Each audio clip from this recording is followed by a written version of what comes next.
to be the man, you gotta beat the man right here. Is the future of wrestling. You can call this the new world order of wrestling, brother. Nobody is on my level.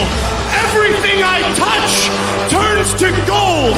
Believe it or not, whether you like it or don't like it, learn to love it, because you have to listen to Wrestling is Real. It is the best thing going today. Woo!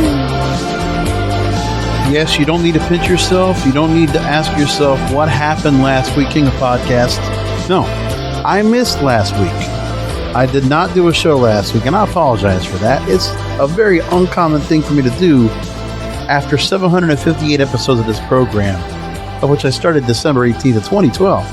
I haven't taken a week off. Hell, even when I had Jeremy G co-hosting, I actually had 1 week where I was away in the middle of the week for a conference, and I have him fill in.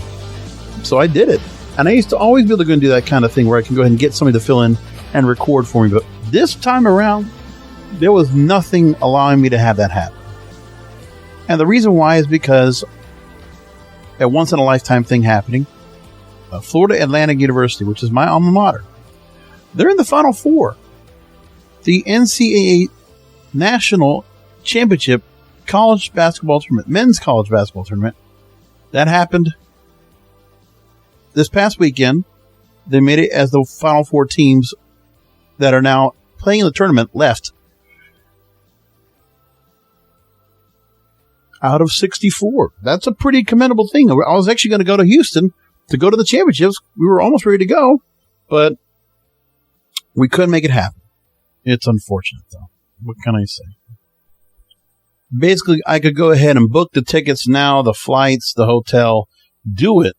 But my brother is not able to go and make the time to go, and I'm not going to go by myself. So we're not going to do that part. Decided it's all right. We're going to watch it from home. So besides the fact that we're going to have WrestleMania going on, the first night of WrestleMania, I have to worry about watching. I have to watch, FAU and the National Championship Tournament in the Final Four. And if they play on Monday for the National Championship, I have to watch that while also watching the Raw after WrestleMania, right? There's a lot of things going on there. We already know Raw after WrestleMania is going to have surprises because we already know that Triple H will most likely bring Raw after WrestleMania back to what it was before, where shocking surprises and things like that will come back. New feuds will begin, whatever they decide to do. The fact that they created WrestleMania Backlash and removed the WrestleMania part of Backlash tells you they're going to go in a different direction for their various storylines. They want to finish storylines off. They want to go ahead and culminate them in Los Angeles this weekend. No problem there. So there's all the events going on this weekend, right? A lot. So let's go through what we actually have so far. A big card going on.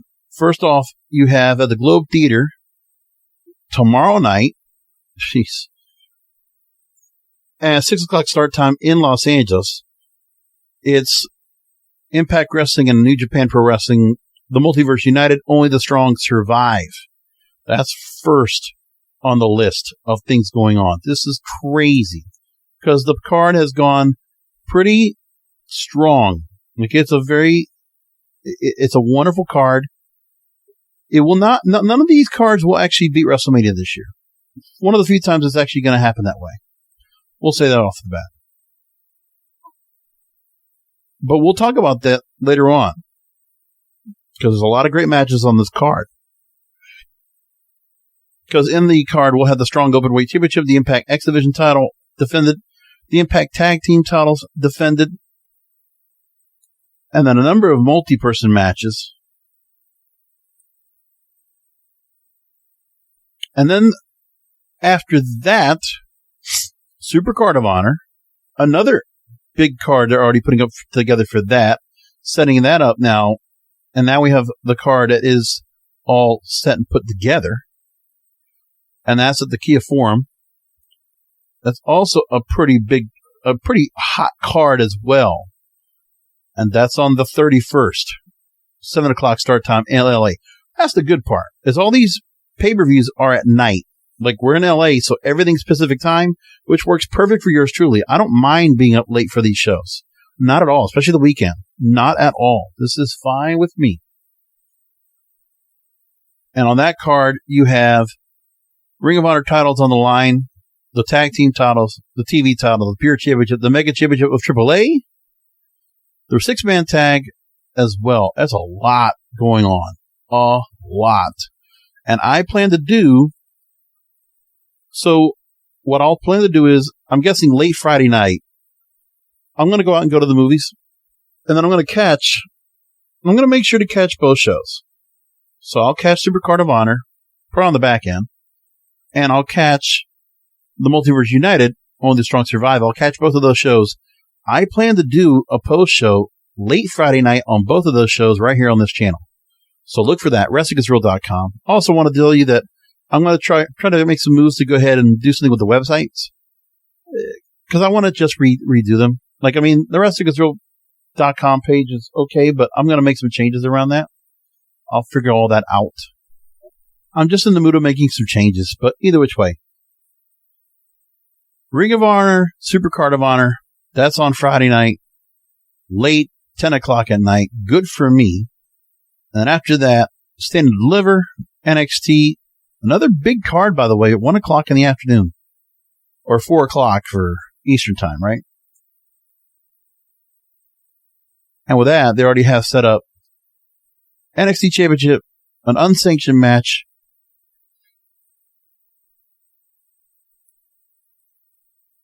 Five-way ladder match for the NXT Women's Championship. So instead of the North American title being that, North American title is going to have a fatal 5-way, but not a ladder match. But they'll have a fatal 5-way. The women's tag team titles, the NXT tag team titles, and an 8-person tag to see who gets control of Chase U. All this kind of stuff going on. They're putting everybody on that card, by the way. The NXT card has, like, a lot of the major players they've been putting on TV regularly. They're on this show. That's what they plan to do.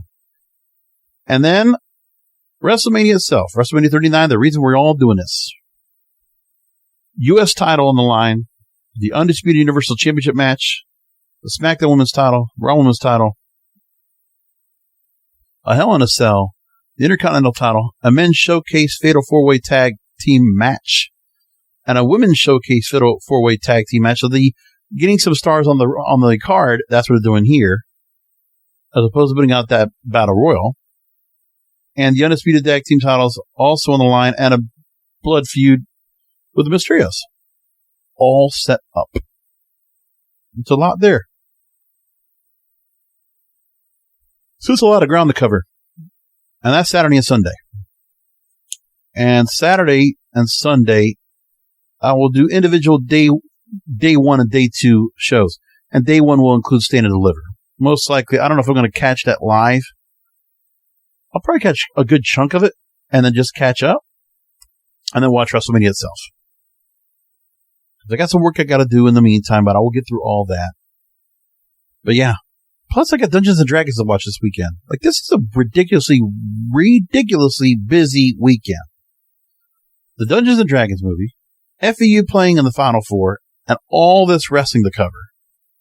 Like, I'm partially happy I'm not going to Houston, because I would have never been able to cover all this and go over there. It would have been impossible. Because of the fact that I would have had all, I mean, maybe could have done it. But man, that would have been really cutting it hard. But I'm going to change all that. I want to do something different. I'm going to do my best to go and put everything together so we can get these shows all set up and ready to go. So I'll figure it all out. But let's go into the card itself. Let's just run through the matches. Listen, I'm not going to go through a long diatribe on what I think is going on. I've been pretty adamant the last few weeks on this program that the storytelling's been good. The matches have been good. And LA's getting traded to a very great WrestleMania weekend. I don't even know all the other cards that are going on. I'm sure DCW's got a show, among others.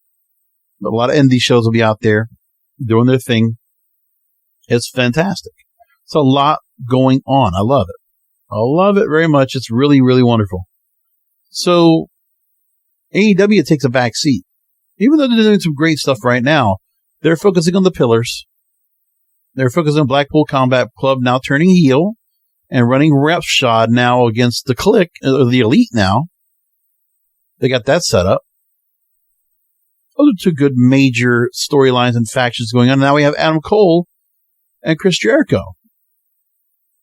Where that all goes, we're going to figure out. Among other things. But like I said, it's a lot to go into, and so there's so much to go through. That's got to be talked about. We're going to start off with WrestleMania. Because everybody wants to go and start off with that, we're going to go into that right off the bat. Okay, so like I said, night one, for sure Austin Theory versus John Cena. I don't know where John Cena wins this match. I don't know how much time they get in this match. But now, if we're looking at the card all so far, 1, 2, 3, 4, 5, 6, 7, 8, 9, 10, 11, 12, 13 matches are scheduled. And they can split that up how they want. Because if you look at the matches and what match times that you probably get, like John Cena and Austin Theory should get about 15 minutes or so. And when you put that match together, I mean, that's like a night one thing kind of to me. Like, I don't think John Cena is going to have to go a long match, but it's depending on how much offense they give Austin Theory. Or that John Cena is going to have the upper hand and Austin Theory gets a win at the end. I think that's the way they go with it. Because I think Austin Theory being the one dominating in the match, I don't think will happen. I don't see it that way. But I don't think they're going to have where John Cena is going to win and then, I mean, they could actually do that, but I don't think they can do it.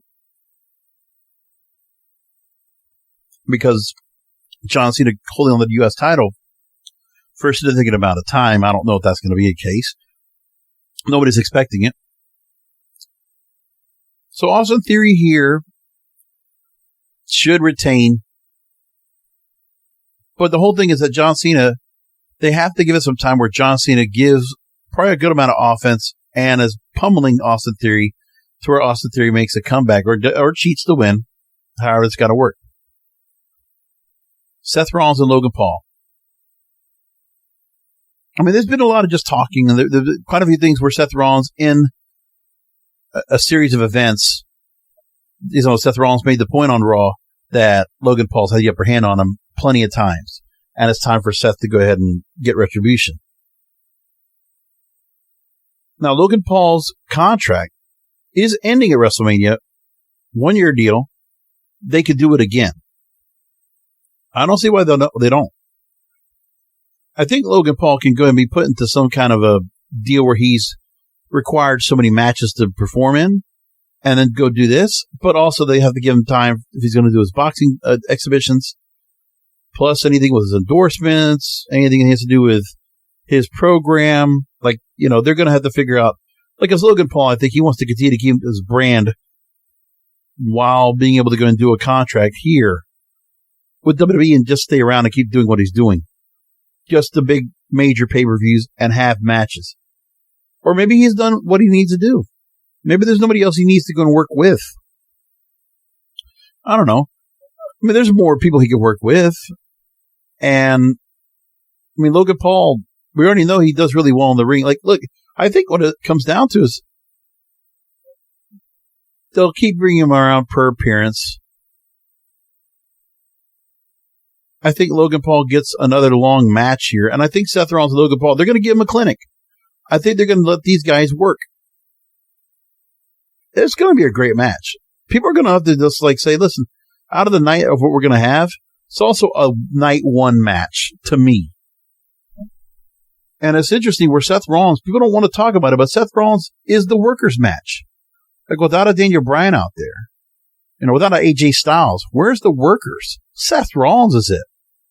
Him and Logan Paul, they're going to pull off a great match. They're going to be a workers match. You know, it's going to be a workers match too. I kind of imagine, but in a different way is you're going to get that World of Sport European style. That IC title match is going to be that. And maybe you put that night one or night two, or you could start it off. Like if you want to get a match hot, you can go for that. Charlotte Flair or Ripley, I can see that being the second night. and Rhea Ripley winning, the only thing you have to think about is, well, is Judgment Day going to be spreading themselves between both shows? They've been doing that all so far. But does Judgment Day as a faction, will they get the same credence as the Bloodline where they get to be on both shows? But they should. I think as a faction, I think they've done enough to be that, because everything with Dominic and Rhea Ripley has been good. Like, there's no problem to have them on two different shows, and they're just doing their own things with their own stuff. And, it's funny that it's those two that are the ones that are the standouts of this faction. Meanwhile, Damian Priest and Finn Balor are in the backseat. Like, it's Dominic and Rhea Ripley all the way in this faction. It's working. And I'm almost wondering, would they split them off from Judgment Day? Because they could. Think about it. I can see where Dominic Mysterio, especially if he beats Ray. I mean, Ray's getting the Hall of Fame thing anyway, so it doesn't matter if Dominic gets the win. You want the good feel? Sure. But I think Ray doesn't get the win over Dominic. I think Dominic gets the win, whichever night it is. And then what you do is you make Dominic Mysterio kind of feel like an Eddie Guerrero type with China at his side. Not a Latino heat. I'm not looking for that. But another couple, another power couple that's just like a Bonnie and Clyde. I think that right there is a dynamic we need to continue. Rhea and Dominic together as a couple, yes. We need to keep those two together and keep doing it. It works. Especially if they both win. Rhea defeats Charlotte Flair, which should be what happens in the outcome of that match. And then Ray falls to Dominic. It's what I think should happen. Bianca Belair and Asuka, the Raw Women's title, has been a non-factor to me. It's going to be a good match, but the build-up has been nothing that I've been necessarily been over the moon about. And that's okay. Not all these storylines have to be grandiose. They're just feuds. So this is a feud we haven't had so far, and, to bring all this back, Asuka now with a different look, bringing her back to a look that's more familiar and going on, that's fine. I got no problem with that. I don't know if Asuka is believable to be beating Bianca Belair, but Bianca Belair's already held this belt for a while. Who takes it? And if Asuka wins, she becomes a traditional champion. To who else will then be holding on to that title for the next person? And who would that be? Because I think that's the problem where Bianca didn't have a real opponent.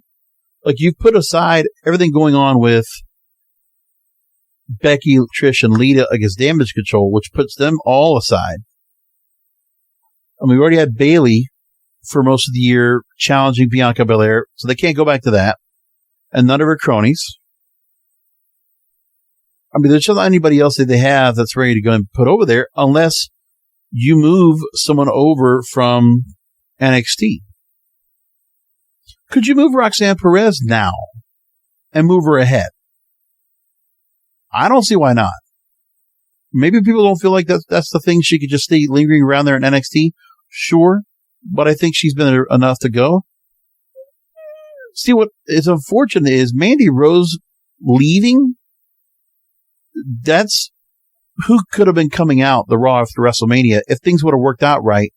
Mandy Rose should be here challenging Bianca Belair for the Raw Women's title. That would have been, I think that's what they could have gone with if they could have done it. Because I think that would have been a great move. But they're not. The fact they want to put Rhea Ripley over on SmackDown and that title win would solidify that she's going to be there featured on SmackDown, sure. I think that would be good. But then I'm just wondering to myself, all right, I mean, Bianca's held on to this belt, and she is over as a star. She doesn't need the belt now. She doesn't need the belt. But what do we do next with her? I don't know. Because she's faced everybody. There's no one left. She took on Sasha. She took on Becky. She took on Bayley. She's taking on Asuka. I can't think of anybody who's coming back from an injury that would be significant either. No, I don't think Naomi's coming back. So I don't know who would be left. And maybe somebody else is probably yelling some names right now as they're listening to this program. Maybe you got an idea, but I don't know. I have nothing that really gives me any kind of credence that we're going to see that or not. But it'll be a good match. I don't think it'll be a long match, but it'll be good. Damage control against Becky Lynch, Trish Stratus, Lita. They keep saying that Trish is going to turn heel in this. So is Trish going to stay around to take on Becky? Is that where we're going? I'll tell you what. Trish Stratus, for her credit, man. How old is she now? I mean, it's that's like, you don't ask a woman that question, of course. Among other things you don't do for fear of being canceled, but either which way. She's 47 years old. And I look at her these days. I mean, her body doesn't look like it has aged. She's naturally aged, because that's how it is. But like, seriously, she's not aged. She's in immaculate shape. She absolutely looks like she could still go and keep going. Like, if she wanted to go and work quite a bit of work right now, she's got 2 kids, and she could go back out there, and I bet you she can go ahead and keep doing matches. Like, if you don't have to put her on a full schedule, but like, you could just have her going on main event feuds if you wanted to do that. She's kept herself in immaculate shape. God bless her. She's done yeoman's work, but then again, she's a fitness model, yoga instructor. She has kept herself in tip-top physical condition. No doubt about it. So it'll be good. It's the showcase for Lita and Trish to really just take Dakota, Kai, and Io Sky and just kind of run with it. And also against Bayley. I don't see how Becky, Trish, and Lita don't win this match. It's an obvious. Brock Lesnar and Omos. And I feel bad. Listen, they did a good job on SmackDown to try to promote, or on Raw last week to promote this match. But man, they are struggling. Like, Omos, he's got to come up to the plate.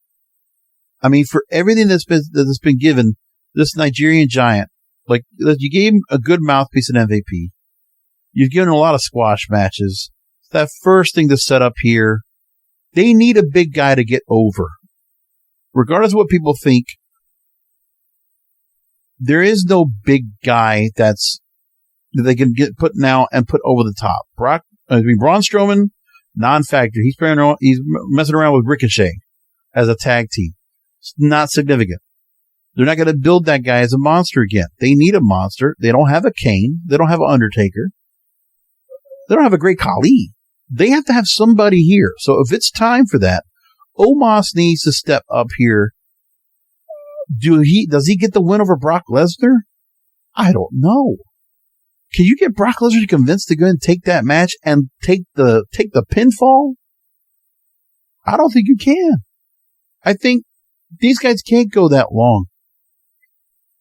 And if they do, watch, if they continue this feud, they're going to have to go gimmick matches to go all the way through it with this. Like, what are you going to give them in a straight up match? Like, the fact that this match does not get a stipulation. Oh my goodness, that's not good. But what can you do? This is where I wish Bobby Lashley and Brock Lesnar would have done the fight pit match. But this is the thought. I mean, listen, they have an investment in Omos. They've had him for 3 years now. First as the bodyguard to AJ. They moved him up, had him as tag team champions. This is the point where Omos has to step up and fly. He has to get over here or he's a bust. So, first of all, you're going to have to get these two in the ring, and you're going to have to basically sell people on this style match, which, I mean, for Vince McMahon, this is the kind of match he'd like. Big guy against big guy. I mean, the old days, we could watch like a Big John Studd, King Kong Bundy against Hulk Hogan, right? Or you could watch, the Giant and, I don't know, or to be Paul White or Big Show against like Kane. Like, we got to get those matches. Or Great Khali, right? Whatever. But Omos, he has a fucking great look, man. Like, there's everything that is there. Why? I mean, he is, let me put it to you like this, too. I mean, for a big guy, he's pretty coordinated. He's not awkward. Remember how awkward Great Khali has been all his career. That's not going to be the case with Omos. Omos is like pretty much like set. But his moveset's been very limited. And Brock Lesnar can kind of give you a match of what you want. Like, it's got to be a power match.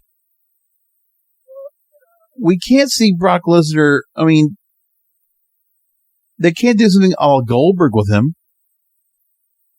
But Omos is an attraction. They have to get this guy over. And I think Triple H, it's behooving upon him that they book this match well to give Omos some credence, to give him some credibility. This fan base is going to shit on Omos anyway, but it's the kids in Saudi Arabia and Puerto Rico and the UK, when they start going out and about, this guy's got to make it. He's got to make it. They need their big guy. This is it. They're going to put all their marbles on this, and it makes sense. No matter what the outcome is, Omos has to come out right. Nobody's going to talk about this, but I am, because I think they need that. Remember, WWE just can't be like everybody else. They can't have a bunch of small guys out there. They got to have the heavyweights, right? And they got that. They got their heavyweights, but they got to have this heavyweight. Brock Lesnar's, I mean, listen, he can still go out there, but he's going to command his contract. If you can get Omos out there, who is a regular, he is full-time, he is working whenever you want him, he's young, you got to get him going. You got to find a way to make him it makes sense. Like in boxing, you got to remember, for this guy and what they do with him, you have to find a way to get him over, man. I don't know what you do to get that, but you got to do it. He's 28 years old, right? Omos is set and designed to be right, okay? 7'3", 403 pounds. You're not going to find another guy like him. Like he's got the Zeus look. Listen, and that's what they're doing right now. He's Zeus from No Holds Barred. He's Tiny Lister in a bigger form. But even then, when they did Zeus, they missed it on him. Like, it was one way to do it into a movie. And I'll tell you, that's what they should have done. You remember how they used to do the cinematic matches 3 years ago? Brock Lesnar and Omos they should have done like one of those matches out in a car yard or something like that, you know? Parking lot match. Cinematic. That's what they should have done here. Like a brawl. Like, they should have done something like that. It would have made more sense. Like a cage fight. Something. And MVP kind of sets up Brock Lesnar to get thrown into the match. But to throw a straight, squared circle match for these two is a mistake.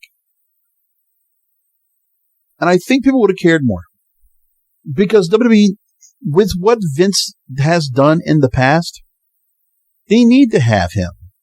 They need to have these big guy matches. You don't like it, but that's the way it is. They have to have this. And everybody else, every other podcaster, every one of my fellow podcast wrestling brethren and sisters out there, you can talk about all the other big matches, all right? You want to talk about Cody and Roman till the cows go home? Please go right ahead. But I'm always going to look at the other matches to say, man, what are we going to get out of this? What's the benefit? What do we need to see coming out of this? Because Omos should be a damn star. With MVP, it's just like how he did with Lashley. It's the same thing. And I'm not talking about the Lashley and MVP gimmick, which was here in WWE. No, not Hurt Business. I'm talking about Impact Wrestling. The Beatdown Clan, right? And if they want to do Hurt Business again, I think they recruit 2 new people. And Cedric Alexander, Shelton Benjamin to the wayside. But I think you could create a new Hurt Business. And Omos is set into it. I just don't know what you do. But man, they can do something right with him. They put so much time and investment. And this is one of those things where I go over and over and say to myself, man, this is where WWE, when they have these developmental stars, and they're not people coming from other organizations, not the Johnny Garganos, not the Dexter Loomises, not the Karrion Crosses that have all been in the indies forever. No. Omos is organic. He is grassroots NXT. Not even NXT. He's Performance Center. He didn't even wrestle in NXT. They moved him right on up. Babatunde they have up there didn't do anything. And Apollo Crews, nothing. Had him on NXT and then off. But like, remember, they did the whole Nigerian gimmick with him. And it didn't work. And that was that big guy they were going to use for that. Remember they had tried to use Shanky and Veer, right? You have those two that are trying to be set up. So Shanky and Veer, which in the Jinder Mahal did not pan out. Babatunde as, what was his name? Colonel, whatever it was. That didn't pan out either. Like, they had big guys that failed, that just did not make the cut and did not get over. And with NXT, you got a bunch of small guys out there. You're going to have to create that dynamic of having a big guy out there to work. So take all these smaller guys to give something to do. But at this point, there are only limited big guys, and they need to get one of these guys to catch up. You're not going to go for the Bronson Reeds. You need an Omos to stand out. He's a larger-than-life character. You put all this time into him. You got to make him stand out and work. It's got to happen. Dabba-Kato, right? Did not pan out. So they just got to figure it out. You got to have guys like him. I can't help it. Like every year, always have somebody that needs to go and stand out and be big. And I remember 3 years ago when we talked about WrestleMania, I said that was one of the people that had to be a standout and really become something big out of this. With AJ Styles and Omos, they did a good job with him. Now he's on his own. It's got to pan out. And I'm gonna stop there because I said more than enough I need to say about Omos. Oh my God. Look at me. I just spent 10 minutes on him. All right. Finn Balor and an Edge, Hell in a Cell. And with Finn Balor, I don't know what else you do with him. Unless you're waiting for AJ Styles to come back and then they just kind of resurrect the OC against the Judgment Day again. I mean, if that's what's going to happen, I mean, I don't know how long AJ Styles was going to be out for, if he would make a return by now, but he could. They have to figure out where they're going to go next with Judgment Day and with what Finn Balor does. You got to give him something to do.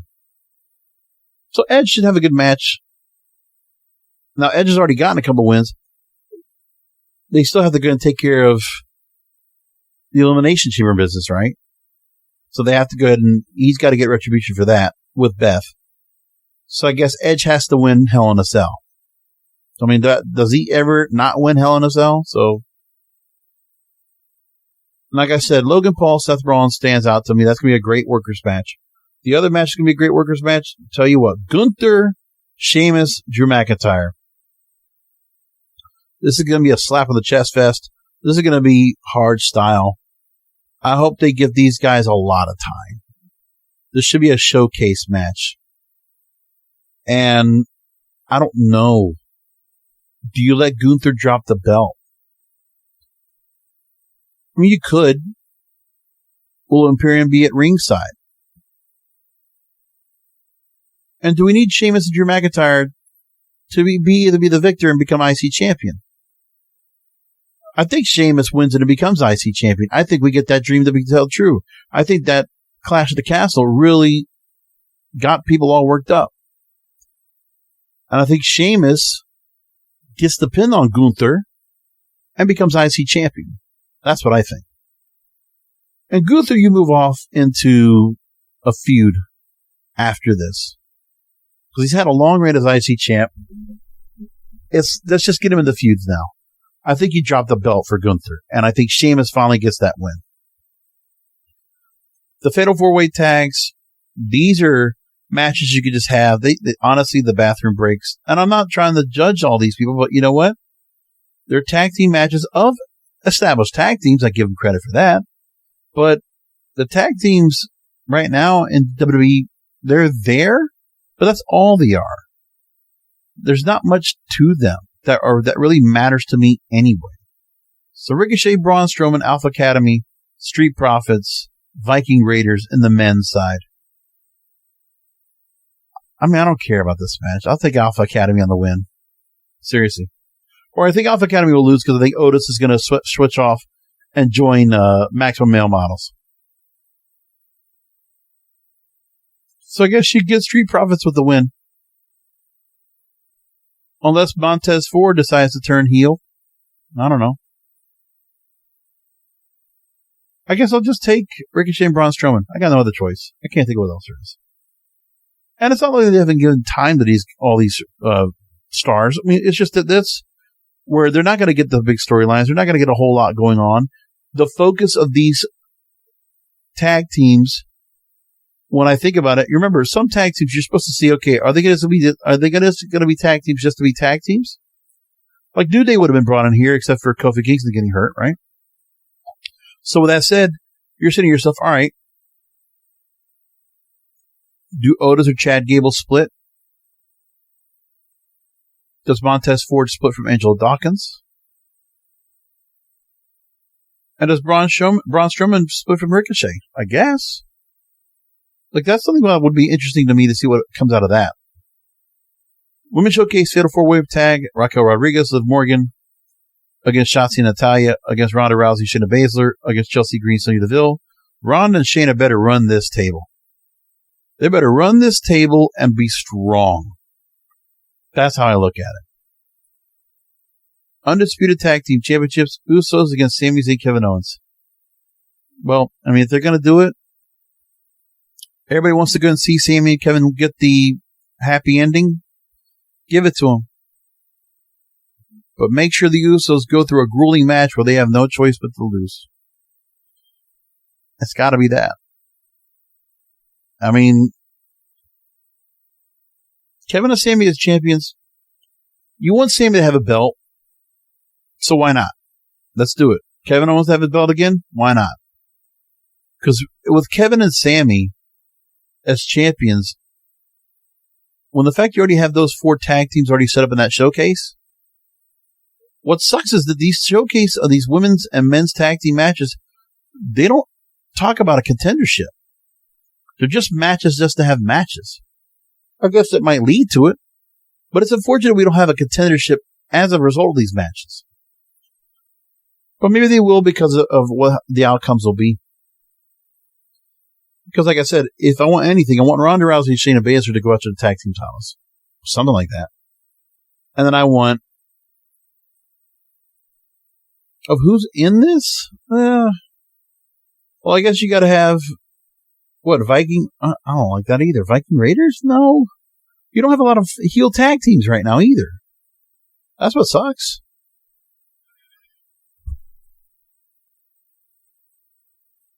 So, if you're going to get the Usos to drop the belts and Sami Zayn and Kevin Owens win it, you have to stir up some heels. So maybe we'll get a heel turn out of that Fatal 4-Way for the men's.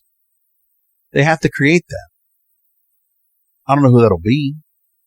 Viking Raiders doesn't do it for me. Maybe Street Profits goes heel. I don't know. Yeah, I don't know yet. I'm not sure what to think. And I still think Chad Gable and Otis are going to split at some point. And I already said that Ray should lose to Dominic. That's where I think things go there. All right, let's go and go through the other cards real quick.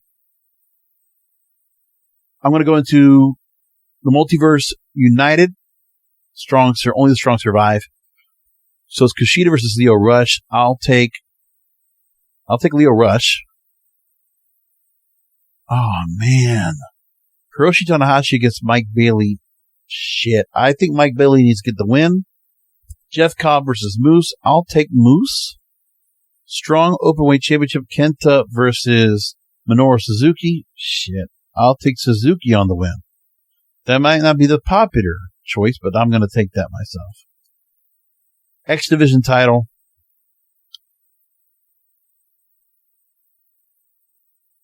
Six-way match. Trey Miguel defends against Frankie Kazarian. Rich Swann.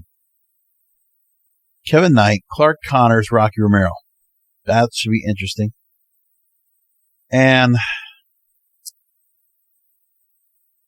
I'll take, because didn't he win the title? And I guess he flipped it back. So, I'll take Rich Swann with a victory and an upset. And maybe him and Trey Miguel go at it. I don't know. Impact World Tag Team titles. Bullet Club against Motor City Machine Guns. Against Aussie Open. Against TMDK. That looks fun. I'll take Bullet Club to retain. Masha Slamovich, Deonna Purrazzo, Giselle Shaw, Miyu Yamashita. I believe this is number one contenders for the women's title, for the Knockouts title. I'm just going to go by my favorite. I'm going to go with Deonna Purrazzo for the win. But who will probably win that match is Giselle Shaw. And then you got 4-on-4. PCO, Alex Coughlin, Fred Rosser, Callahan against Eddie Edwards, Joe Henry, Tom Lawler, GR Creator. Tom Lawler coming back out. Wow. There you go. That's fun. I'll take Eddie, Joe, Tom, and JR Kratos. I'll take that for the win.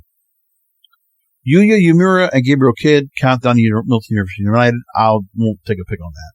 Supercard of Honor. Ring of Honor World Title. So I didn't mention this yet, but the Ring of Honor World Title will be on the line as Claudio Castagnoli defending against Eddie Kingston. That's a fantastic match. I'm going to take Eddie Kingston for the win. I'm going to take Eddie Kingston. I think people are going to be so up and at it, and they're going to want to see Claudio take the loss there. I think that's what they'll do. Claudio's already had the belt, since... What was the period they did? Not Final Battle. It was before that. Death Before Dishonor. That's when he won it, wasn't it? Yes, that's right. Yeah. He beat Jonathan Gresham. Right. There we go. So he's held on to the belt. I don't know how many days he's held on to it so far. Oh, that's right. Jericho won it. And he held the belt for 60 days and won it back in Final Battle. So they could definitely make it where Claudio loses the belt again and Eddie takes it. But I prefer Eddie to win, but Claudio will probably retain. That's how I look at it. Ring of Honor World Tag Team titles. This should be a lot of people talking about this here, right? Lucha Brothers, Aussie Open. Aussie Open working some work, man. Let me tell you what. La Faction Ingobernable, The Kingdom, and Top Flight. That should be a hell of a match. And by the way, ladder match for the Ring of Honor World Tag Team titles. And this is the vacant Ring of Honor World Tag Team title, which is unfortunate. I'm guessing that Mark Briscoe's going to be somewhat involved as they do that. And because it's the Briscoes that the unfortunate passing of Jay Briscoe last year, and that this belt is going to be put up, these belts are going to be up in this ladder match, I can see this match going gruesome and a lot of time given to it. And to me, I'm going to take Rush and Dralistico to win and become the tag team champions. Or the popular choice, you get Lucha Brothers to win, or Kingdom. But I don't think Kingdom's going to be set up for that anyway. Ring of Honor TV title. Ooh, this is good. Mark Briscoe against Samoa Joe, and I'll take Mark Briscoe on the upset. Which would suck because then what? I mean, Samoa Joe drops the TNT title, right? And here, Pure Championship, Katsura Shibata against Wheeler Yuta. I'll take Wheeler to retain. I did not get to talk about last week, AEW Dynamite, and Kenny Omega against El Hijo de Vikingo, the AAA Mega Champion. Shit. That was a pay-per-view match. That was phenomenal. I loved it. It was so good. That was a hell of a match they put together. So, all the credit right there. I really loved it. It was all put together really great. Him against Commander, that should be a massive match too. Good to see the AAA Championship being defended at this card. Ring of Honor 6-man tag team titles. Embassy defending against AR Fox, Blake Christian, Metalik, Hiroshi Tanahashi. Oh, sorry, Metalik, right? And I'll take the Embassy to retain. Hiroshi Tanahashi against Daniel Garcia. I will take Tanahashi on the win. But Daniel Garcia in a very good featured match, so I like that a lot. Stand and Deliver. And this one, unsanctioned match, Johnny Gargano against Grayson Waller. Grayson Waller has to get the win on this. And I think he moves up. I think he moves up to the main roster Monday, the Raw after WrestleMania. I think that's where he goes to Raw. They're going to take a shot at him. I just hope they don't do the Grayson Waller effect, but they're going to bring that with them anyway. You watch. They think there's something there. Let them sink or swim. If you're going to do it, go ahead.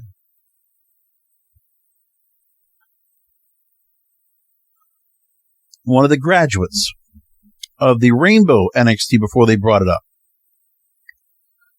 I don't know. I don't see why they wouldn't. He's been down there for a while, so let's see what happens.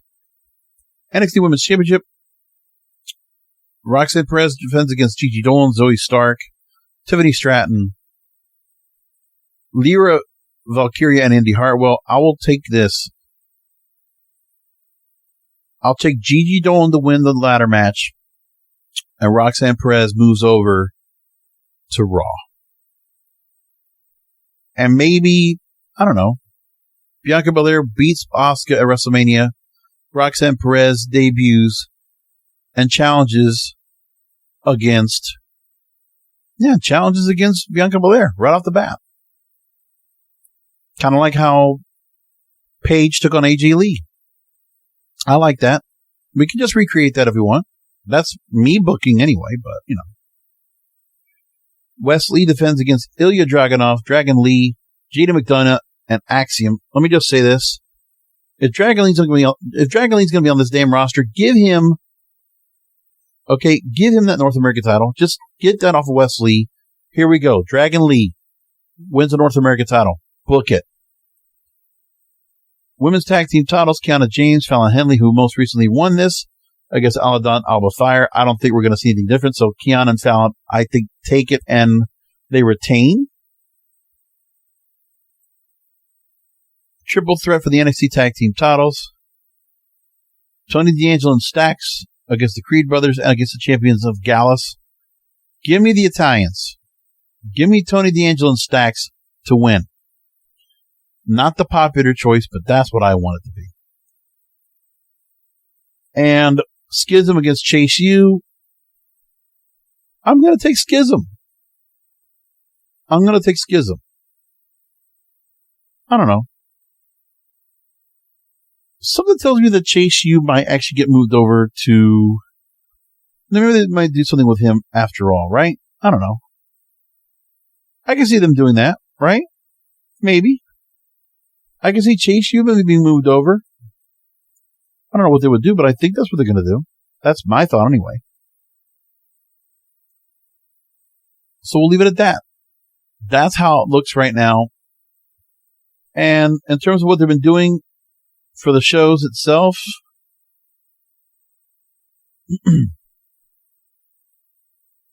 I don't know if the ratings have really been spectacular. Like, so far, when it comes to NXT, they've been swindling around, 500 to 600,000 viewers regularly. When I look at the ratings for Raw and SmackDown, thanks to WrestleMania season, as we're wrapping up WrestleMania season coming up this weekend, right off the bat, SmackDown has stayed above around 2.3, 2.4 million viewers consistently, which is perfect for them, for what they're going to get. And Raw has, they got a couple 2 million viewers for a while, and they've dropped it to 1.7, 1.8 million viewers right now, concurrently, right? That's fine. That's good. So for what it's worth, it's like everybody's all kind of, they've been able to retain. Retention's been good, but not much else. That's all they're at right now. So, but they're still in a rebuilding mode in many ways. So they have to just figure things out. Whatever they have to do. So like I said, I got a whole lot of wrestling to do this weekend. Let me just give you through the schedule once again. So my plan is, number one, I'll hopefully start doing some things where I'm going to probably see about relaunching the websites, maybe putting them somewhere else and try to just rebuild them. I don't know. At some point, I'm going to do it. I will. But either which way, when it comes down to it, I am going to do things like this. So the Multiverse United Only the Strong Survive show on Thursday and Ring of Honor Supercard of Honor on Friday. I will do post shows for both Friday night late. That's the plan. Saturday night, I will do a post show for NXT Stand and Deliver and Night 1 of WrestleMania 39. And then Night 2 of WrestleMania 39, I will do a post show on Sunday night. That's how we'll do it. Now, the one match I've not talked about yet, which I've waited until now to talk about, Cody and Roman. Cody's got to win. I'm taking that. And it's going to feel bittersweet because I've really enjoyed Roman as champion. I'm so proud of him. I'm so proud of the work that's been done to make that character who he is today, because Roman Reigns has lived up to the dream. He is the big star, okay? He is as big a star as anybody out there. Roman Reigns bona fide, because of this title run, as this heel run, he is without a shadow of a doubt at the level of John Cena. He's at the level of Brock Lesnar. He's at the level of Triple H. More than the level of Edge. Is he at the level of Stone Cold, Steve Austin, and The Rock? Yes. I think you can make an argument that it's one of the most popular. Because also remember, I mean, Roman Reigns, you don't make that bloodline faction without him. He is crucial. He's essential. But there's something that's got to be said. Whatever is going to happen with Roman Reigns now after this, if they give him some time off and they just kind of take him away off of here, man, he has done an excellent job holding The Rock. We were all hoping this would be where at least I and many others like me, right, the Kevin Castles of the world, I'll shout them out. There were plenty of people that were just definitely hoping that Roman Reigns would pull through. Because he always had, it was always kind of felt like, well, if they pushed him so far like they did, let's get a payoff. It was this heel turn. Like, number one, the leukemia diagnosis and the fact he got cleared and that it was benign, right? When that happened, he was just another level. And then they team him up with Paul Heyman. And Paul Heyman turns gold again. Another star. Stand out. And Roman Reigns has done amazing work. And by the way, the Usos have been greatly elevated thanks to this storyline. Solo Sikoa. The fact he lost his first match to Cody. Solo Sikoa is a star in the making. He can go after titles coming up. Tell you what, he can go after titles coming up. Solo Sikoa is also a young gun that's going to have a great future in that company. He's going to be what Umaga was supposed to be. Unfortunately, Umaga didn't make it, which is tragic.